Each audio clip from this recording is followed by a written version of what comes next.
with more contemporary electronic sounds.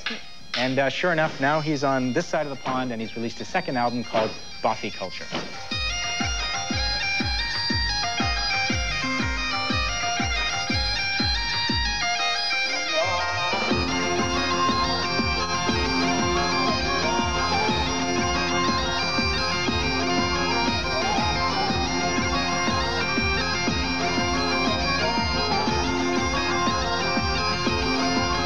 I come from an oral tradition, which is one which has always been passed on orally, you know, and it's something, it's a bit like, it's a terrible analogy, but the Masons, for want of a better analogy, have kept hold of some secret that has roots thousands of years ago. Whatever the secret is, it's been kept in a very pure form, purely through an oral tradition. And that's the thing about folk music, is that even through all this kind of mad contemporary cacophony, we've managed to keep hold of something which is quite pure.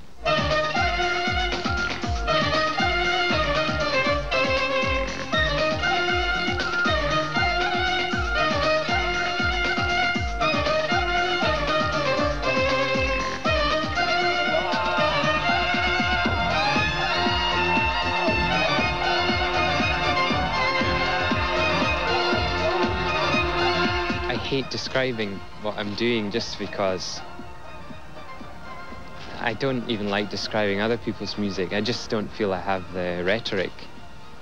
You know, I just feel like it always falls flat, and I'm not particularly a knowledgeable person about current terminology anyway, so I wouldn't try and describe it. I think you listen to it and decide what it is yourself. This is just a different kind of music that's beginning to happen with people, and I think, you know, I'm not the only one who's doing it.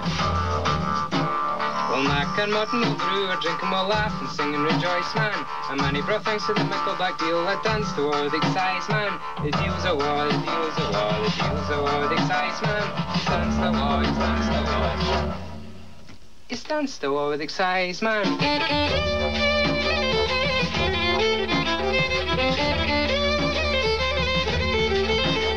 Shortly after I saw you, in that case, I lost about 2 years' work on a hard disk crash and stuff, and yeah, so I had to catch up with a lot of work, and I lost a whole pile of money and commissions I was doing. It was quite a disaster. Girl, it's incredible. She's just singing away to herself. Amazing.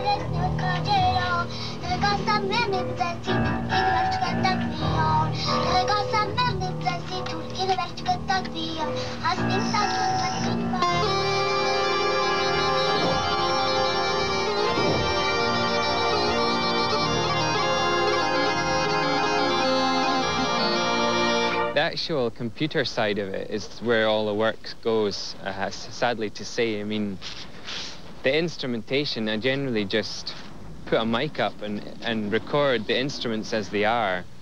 And actually, for this album, I tended to cut out a lot of the kind of incredibly processed effects kind of things, you know. I mean, you know, I gave it very little kind of wetness, you know, as far as the sound goes. It's quite a dry kind of sound as far as the instruments goes. But the dance side of it, you know, the actual beats and everything, you know, that's where all the work goes. And that part of it sometimes does my head in, really, because it's such a kind of anorak, train spotting kind of, you know, it's a very anal, retentive process.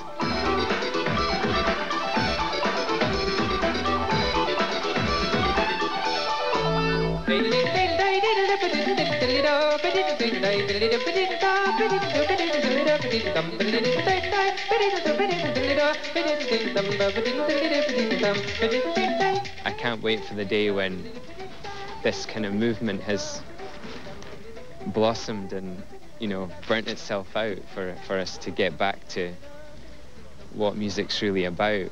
But this is the language at the moment, so that's it, you know, until we've kind of decided that computers are all right, but they're not that important, really, you know. I don't find them that important. I know how to work lots of programs and compressors and, you know, hard disk recording, but well, who cares, you know?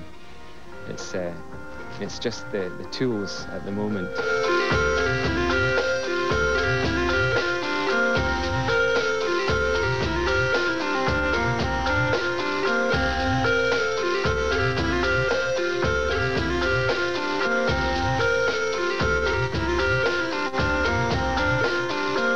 Minority culture, by its very essence, is one which is defined by its small differences. So, in a way, for the last, couple hundred years, Scotland's had a very negative self-image, and now it's changing. But the problem, I think, in Scotland is that there's an awful prejudice with a lot of Scottish labels, or the Scottish kind of art scene in general, is that if it's Scottish, it must be crap, which is a shame because what's actually going down up here is so much more creative than anywhere else in Britain at the moment.